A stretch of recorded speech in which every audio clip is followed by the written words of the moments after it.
Montrer qu'il y a sur ce territoire entre Creuse et Haute-Vienne un avenir économique, telle est la volonté affichée par la députée Marie-Ange Magne lors de sa visite. Première étape, le relais 23.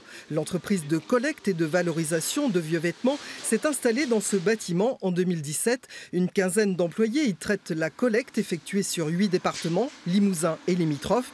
Et d'ici l'an prochain, une chaîne de tri va être installée avec à la clé la création d'environ 80 emplois sur 5 ans. Le relais est avant tout une entreprise d'insertion.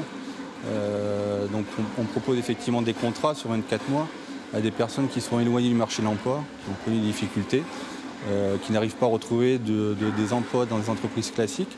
Nous on leur propose, de par notre activité, ces emplois-là. La particularité, c'est qu'avec le relais, on a la possibilité de pérenniser les emplois au bout des 24 mois.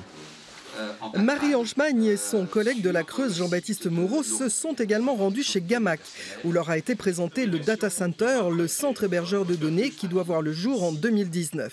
Le parc d'activité de la Croisière aujourd'hui, ce sont 9 entreprises et 120 emplois pérennes.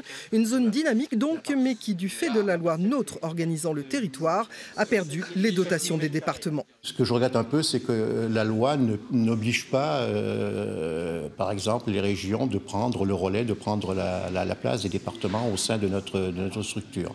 C'est un manque à gagner pour nous, puisque en fait, la participation financière des départements n'est pas compensée.